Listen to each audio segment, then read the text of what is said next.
Yes, my Iviedo Nuzomo, Edonebo Ahire. I greet you all. For days now, we all agree that it's been trending. Some taking it positively, some taking it negatively. But I want to believe this is because we do not know or we do not have the history of the Iyeki institution. I don't want now to talk about how the politicians polarized Ihueki, the institution called Ihueki.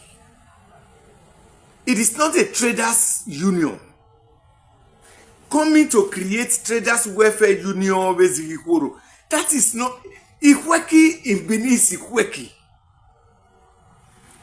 Now, even though from the last administration to now, they try to make it, there is PDP Ihueki, there's APC Ihueki.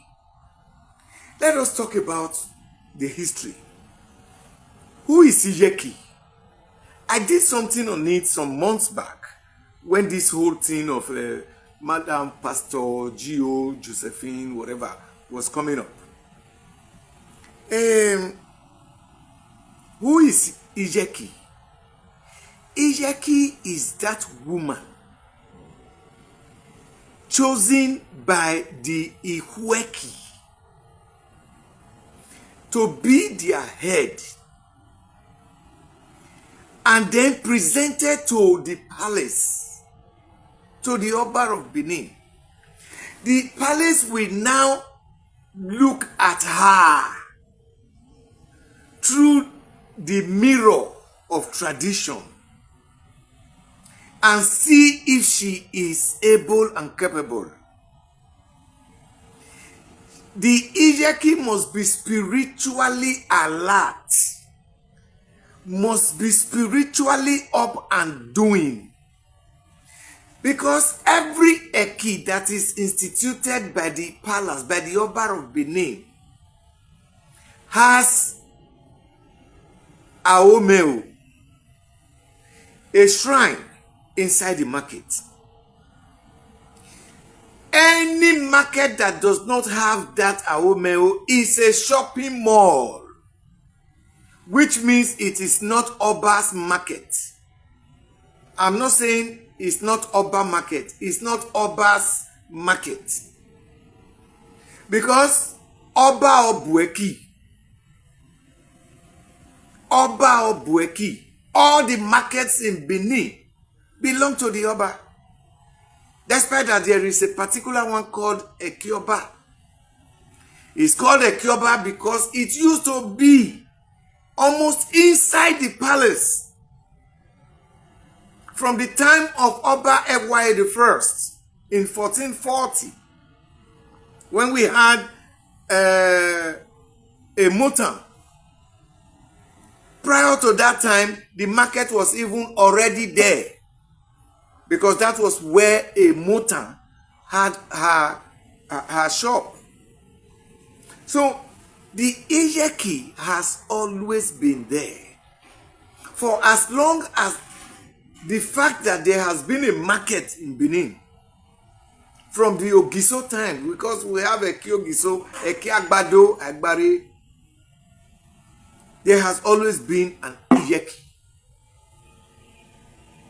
It's like we have Odion Weeru, which is preserved for the male. We have Iyeki, preserved for the female. So it is somewhat incomprehensible for somebody to come up and want to, in our own time, change the narrative. It's not possible.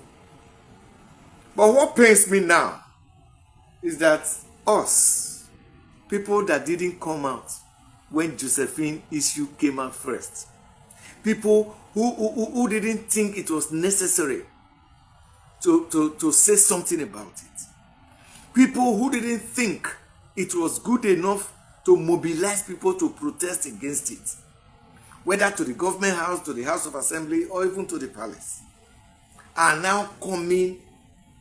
Yes, more like a dose, more like a palace, more like a base. When it was time to speak, you didn't speak. You are an accomplice. Okpiama gwa yeke no nakeke no gwa ohuo masoe.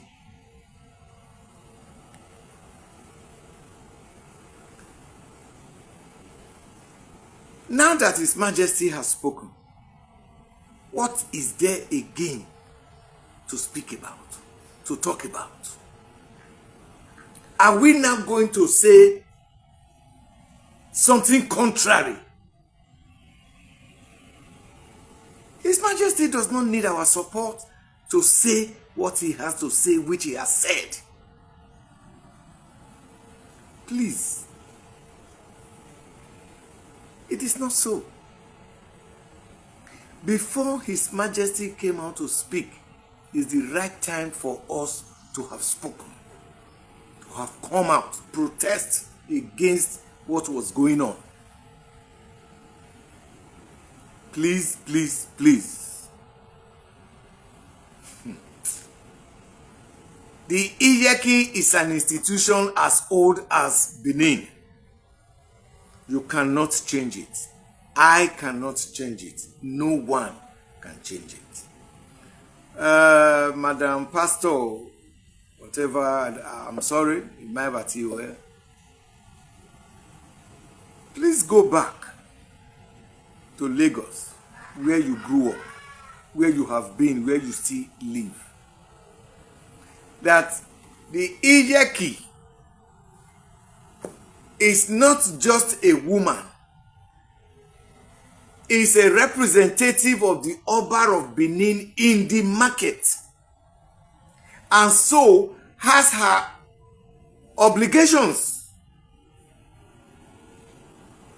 and duties to perform in the market on a daily basis. Will you, Madam Josephine, come to serve our meal in the market? Or you think